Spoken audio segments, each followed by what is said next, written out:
इस वक्त आपके सामने टीएस ग्रेवाल की क्लास 12th अकाउंट की बुक है और इसमें हम रियलाइजेशन अकाउंट की प्रॉब्लम सबसे ज़्यादा बच्चों ने क्वेरीज में किया हुआ है। तो आइए समझते हैं कि रियलाइजेशन अकाउंट कैसे बनाएंगे। अकाउंट की बुक हमारे सामने है, जैसे कि आप यहाँ पर देख रहे हैं। इसका हमने फ्रंट इसलिए दिखाया है, ये वॉल्यूम फर्स्ट है, क्लास 12 के विद्यार्थियों के लिए, कॉमर्स के विद्यार्थियों के लिए ये महत्वपूर्ण पुस्तक है। और इसमें क्योंकि realisation account dissolution of partnership chapter का सबसे पहला अकाउंट है, जिसमें कि सबसे ज़्यादा प्रॉब्लम बच्चों को देखने को मिल रही है। और इसी सीरीज में हम क्वेश्चन नंबर 19, 8 और 20, 21 इसके आगे के तमाम प्रश्नों को हम स्टेप बाय स्टेप एक एक करके बनाएंगे, जिसकी वीडियो समय समय पर यूट्यूब पर अपलोड होती चली जाएगी। तो आइए शुरू करते हैं question number 18, dissolution of partnership firm. Ramesh and Umesh are partners in a firm sharing profit in the ratio of their capitals on 31st March 2013 their balance sheet was as follows. सबसे पहले ये जानने की कोशिश करेंगे कि dissolution of the partnership firm का मतलब क्या है। इसका मतलब होता है पार्टनरशिप टूट चुकी है, पार्टनरशिप फर्म समाप्त हो चुकी है, पार्टनरशिप में हर प्रकार की जो संपत्तियां हैं, एसेट्स हैं, उनको बेचा जाएगा और उनसे जो पैसे की वसूली होगी उससे तमाम लायबिलिटीज़ का भुगतान किया जाएगा। इसके लिए सबसे पहले सभी वस्तुओं की नीलामी होगी, सभी संपत्तियों को बेच दिया जाएगा। बेचने के बाद सभी संपत्तियों से जो धन प्राप्त होगा, जो रकम प्राप्त होगी, वो नगद के रूप में, बैंक से ड्राफ्ट के रूप में, चेक के रूप में, किसी भी तरीके से प्राप्त हो सकती है। आजकल वैसे भी डिजिटल का ज़माना है, तो बैंक का इस्तेमाल, यूपीआई पेमेंट का इस्तेमाल, कुछ भी हो सकता है, किसी भी तरीके से भुगतान संभव है। तो इस प्रकार से हम कैश और बैंक दोनों प्रकार के ट्रांजैक्शन को एक साथ लेकर चलेंगे और यह देखने की कोशिश करेंगे कि आखिर डिसोल्यूशन ऑफ पार्टनरशिप फर्म में आखिर फैसला कैसे होता है।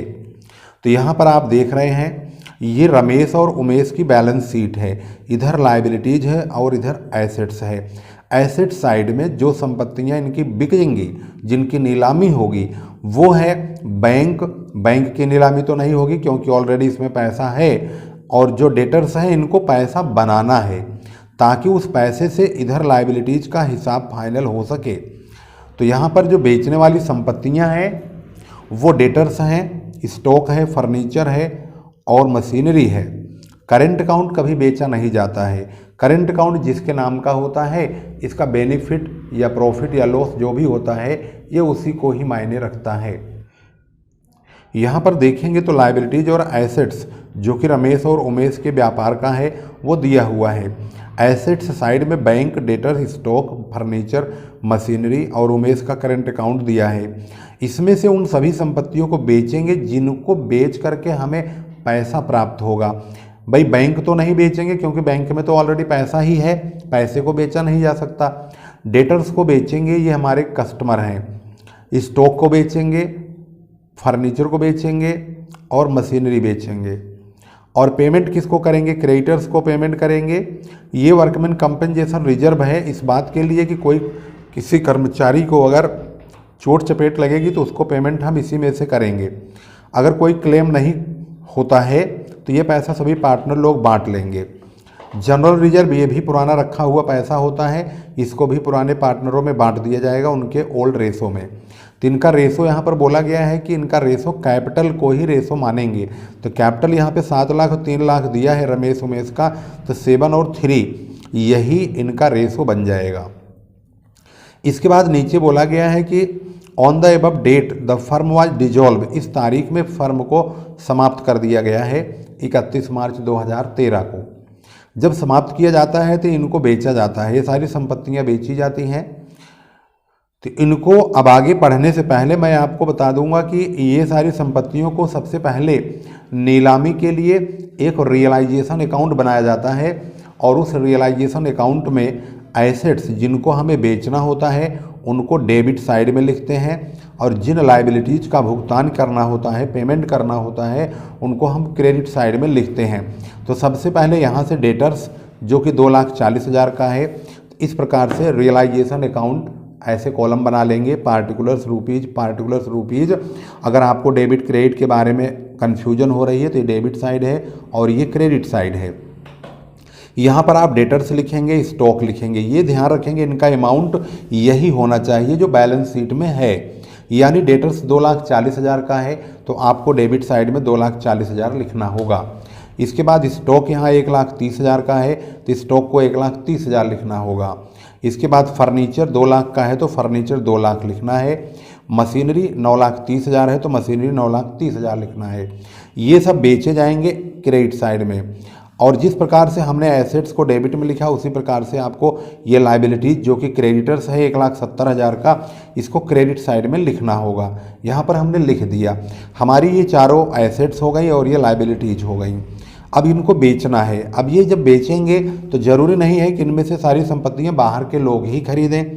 इन पार्टनरों को यानी रमेश और उमेश को भी आज़ादी है कि अगर वो इनमें से कोई भी संपत्ति एसेट्स खुद बोली में शामिल होकर के लेना चाहते हैं तो वो भी ले सकते हैं। नगद पैसा देना चाहें तो नगद दे सकते हैं, अगर नगद नहीं देना चाहते हैं तो उनके कैपिटल अकाउंट में ये पैसा काट दिया जाएगा। तो नीचे कहा गया कि Ramesh took over 50% of stock at 10,000 less than the book value. इसको हिंदी में आप बहुत अच्छी तरह समझेंगे तभी आप इसकी मीनिंग निकाल पाएंगे। इनका मानना है कि ये जो स्टॉक है 1,30,000 का, इसका आधा होता है 65,000। तो ये कहते हैं कि 50% स्टॉक को 10,000 कम में रमेश ले गया है। तो यानी 65,000 जब आधा होता है तो उससे कह रहे हैं 10,000 रुपये और कम करके रमेश ले गया है। तो 65,000 में से 10,000 और कम कर देंगे तो 55,000 होगा। इसका मतलब इसको रमेश ने 55,000 में लिया है, तो बाई रमेश कैपिटल अकाउंट के नाम से 55,000 लिख देंगे। इसके बाद कहता है कि रिमेनिंग स्टॉक यानी अभी 65,000 का स्टॉक बचेगा, उसको कहता है कि बेचा गया है 15,000 के लॉस पर। तो भाई 65,000 में से 15,000 रुपये माइनस कर देंगे तो 50,000 रुपये का स्टॉक बचा हुआ बिक जाएगा। बिकेगा तो पैसा प्राप्त होगा, तो और वहाँ पर स्टॉक के नाम से 50,000 रुपये लिख देंगे। ये बात ध्यान रखेंगे कि बाई बैंक अकाउंट एक बार लिखेंगे, उसके नीचे by stock, by debtor, by machinery ऐसा नहीं लिखना है, सिर्फ स्टॉक लिखेंगे, इसमें बाई नहीं लगाएंगे। बैंक के साथ कनेक्शन भिड़ा देंगे इसका, यानी कि सारा पेमेंट स्टॉक को बेच के बैंक के नाम से मिलेगा, यानी नगद प्राप्त हो जाएगा। यहाँ डेटर्स है, debtors were realised at discount of 5%। इसका मतलब है डेटर्स का जो पेमेंट होगा वो 5% डिस्काउंट पर वसूल होगा। डेटर्स हमारे दिए गए हैं यहाँ पर 2,40,000, 240,000 का 5% 12,000 रुपये यानी 12,000 होता है। तो जो हमारे ये डेटर्स लिखे गए हैं 2,40,000 के, इन डेटर्स को बेचेंगे तो 12,000 रुपये यानी 12,000 का डिस्काउंट कट जाएगा, बाकी हमें 228,000 प्राप्त हो जाएंगे। तो इसका मतलब है डेटर्स को बेचा जाएगा तो 2,28,000 रुपये प्राप्त होंगे। नीचे लिखा फर्नीचर को उमेश ने ले लिया 50,000 रुपये में, तो यहाँ पर लिखेंगे बाई उमेश कैपिटल अकाउंट और 50,000 रुपये। इसके बाद मशीनरी को 4,50,000 में बेच दिया गया, तो बाई मशीनरी नहीं लिखना है, बाई बैंक वाले में ही मशीनरी की वैल्यू को 4.5 लाख रुपया लिख देंगे, क्योंकि इसे हम बेच रहे हैं, बेच के हमें पैसा मिल रहा है।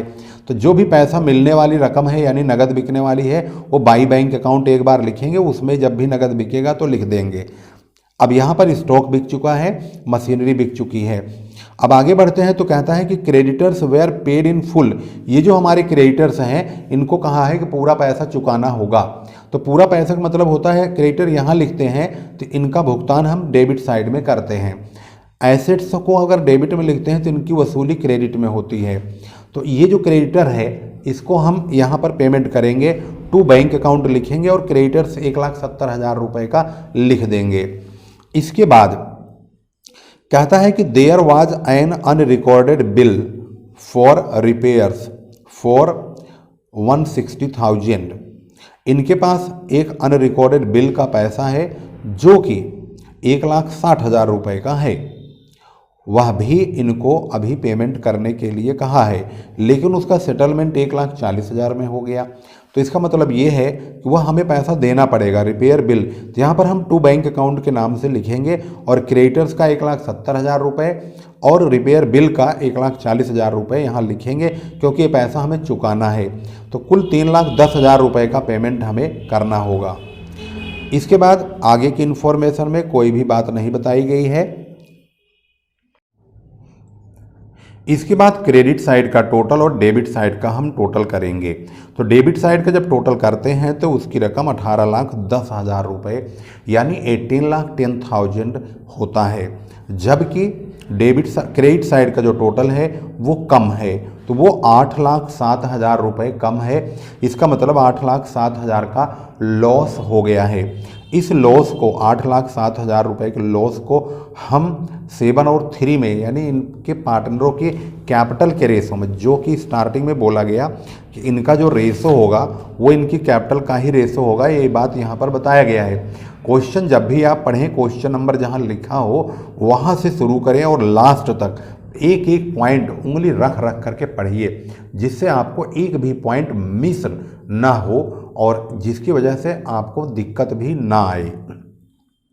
मोस्टली देखने में यही आता है कि बच्चे क्वेश्चन में गिनतियों को ज़्यादा, नंबर्स को ज़्यादा प्राथमिकता देते हैं, तो नंबर को कम ध्यान दीजिए, शुरू से लेकर लास्ट तक एक एक पॉइंट बिना मिस किए हुए पढ़िए, तो आपका आसानी से जवाब जरूर मिल जाएगा।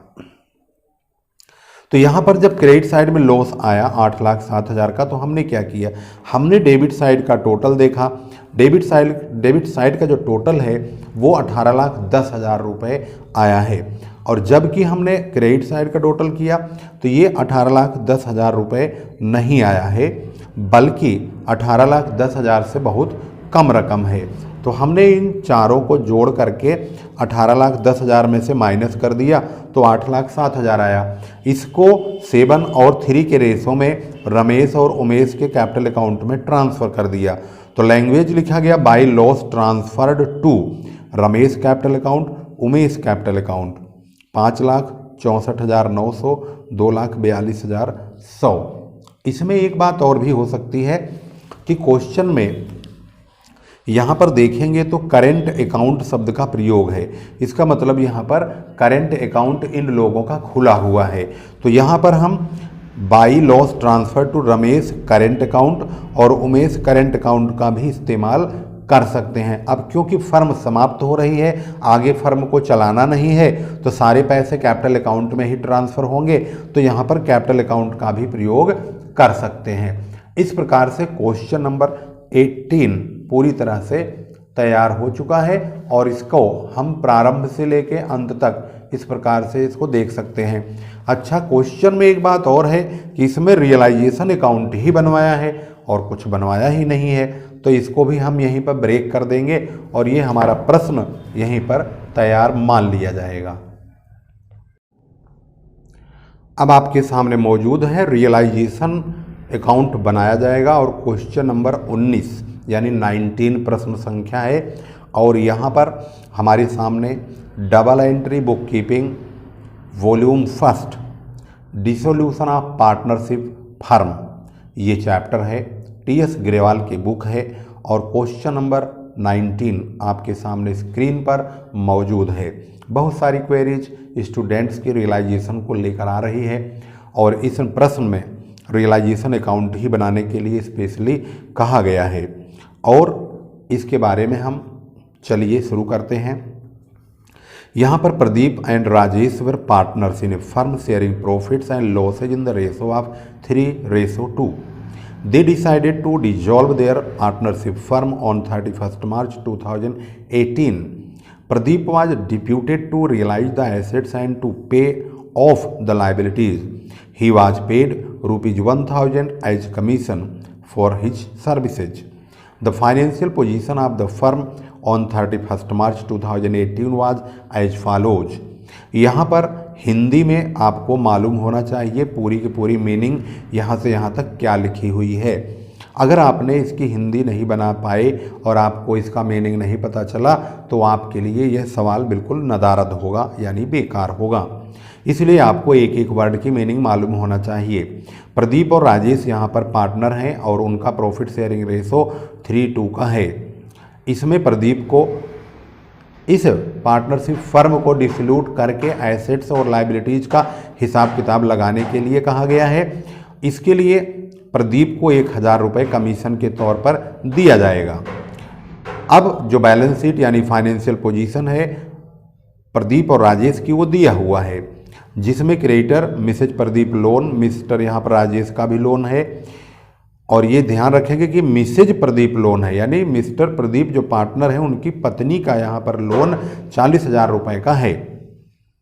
अब सवाल ये है कि मिसेज प्रदीप का जो लोन है वो मिस्टर प्रदीप को मिल सकता है। अगर ये बात कही ना जाए तो हम बैंक अकाउंट में मिसेज प्रदीप को पेमेंट करेंगे। अगर ये कहा जाता है कि मिस्टर प्रदीप ने ही मिसेज प्रदीप का लोन लिया है तो मिसेज प्रदीप के लोन को हम मिस्टर प्रदीप के कैपिटल अकाउंट में ट्रांसफ़र कर देंगे। इन्वेस्टमेंट फ्लक्चुएशन फंड और कैपिटल अकाउंट इधर है, उधर building investment debtor provision for doubtful debts bills receivable और bank profit and loss goodwill लिखा हुआ है।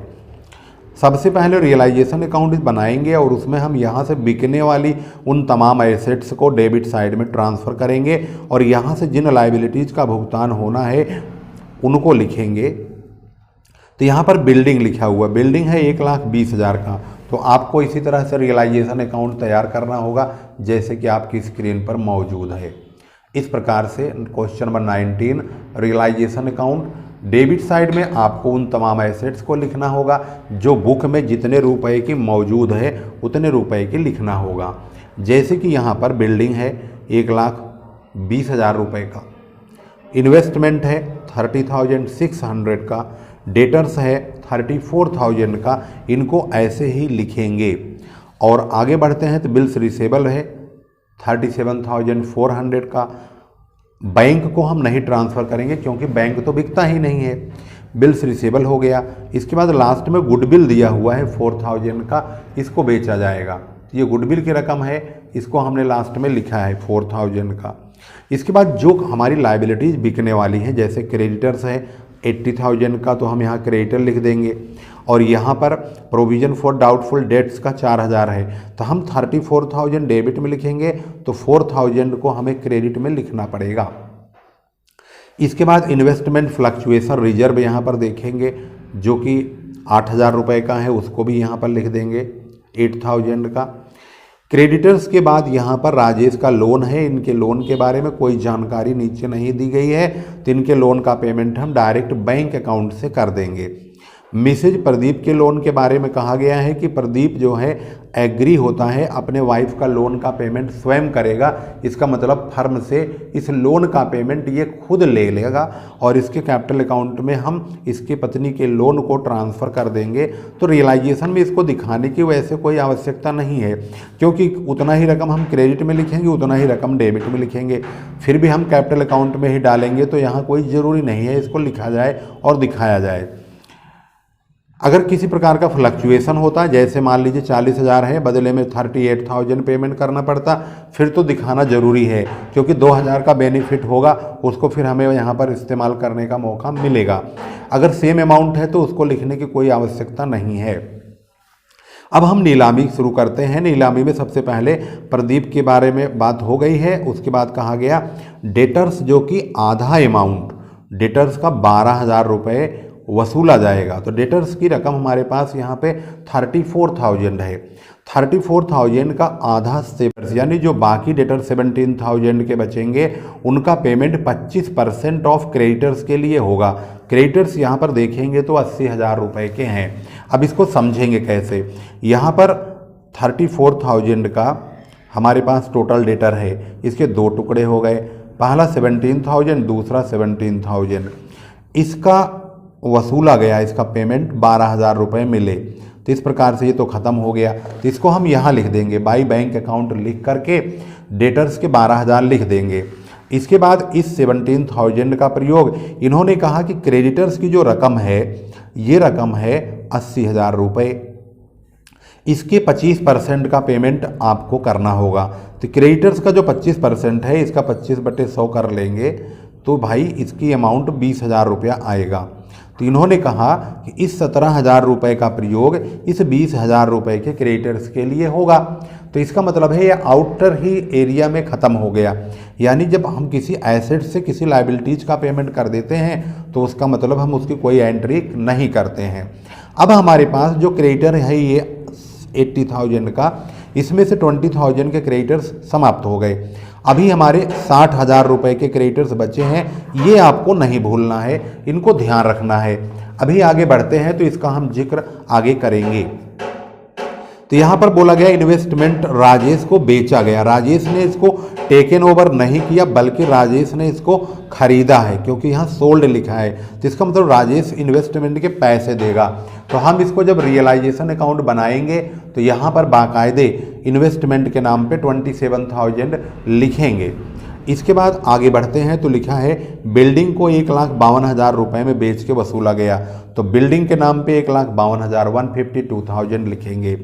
बिल्स रिसेबल, आगे भी ये कहा गया है कि अभी तो हम बिल्डिंग के बाद देखते हैं तो लिखा है remaining creditors were to be paid after 2 months, they were paid immediately at 10% पर एनम डिस्काउंट। यह लैंग्वेज आया गया है।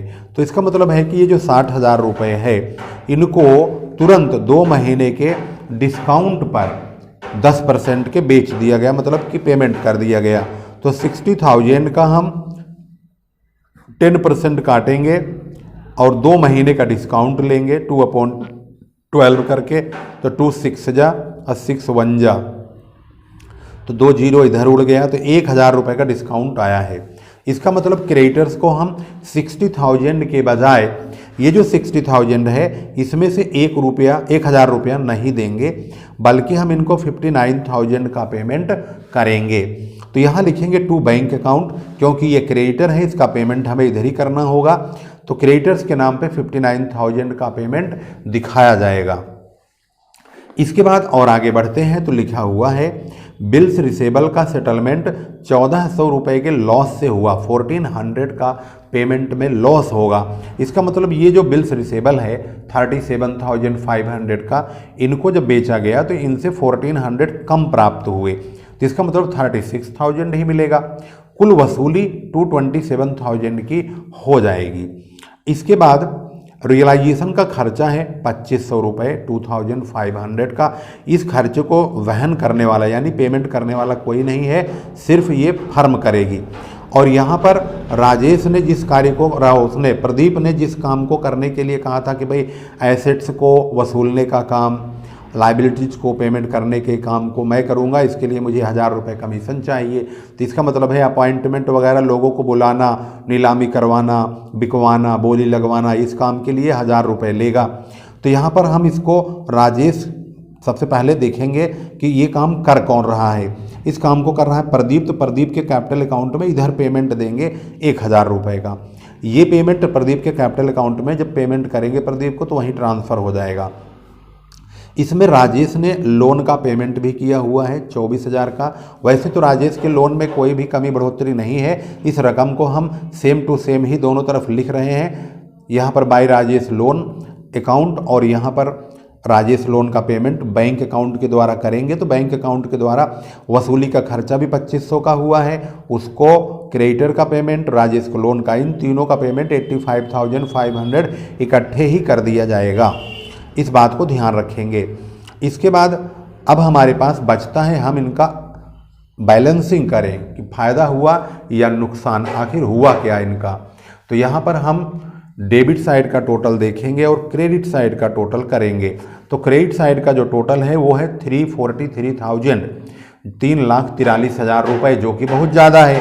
और ये डेबिट साइड वाली रकम कम है, तो हम क्रेडिट साइड वाली रकम को ही दोनों तरफ लिख देंगे और इसमें से 1 2 3 4 5 6 7 इन 7 अमाउंट को माइनस करेंगे तो 30,500 का कमी पड़ेगा। तो ये इधर कमी पड़ेगी, तो इधर कमी होती है तो प्रॉफिट और इधर कम पड़ता है तो लॉस होता है। तो यहाँ प्रॉफिट हुआ जो कि प्रदीप के कैपिटल अकाउंट में और राजेश के कैपिटल अकाउंट में हम ट्रांसफ़र कर देंगे 3 और 2 के रेशो में, क्योंकि इनका प्रॉफिट का जो बांटने का रेशो है वो 3 और 2 का है, 3/5 2/5, क्योंकि 3 और 2 का टोटल 5 होता है।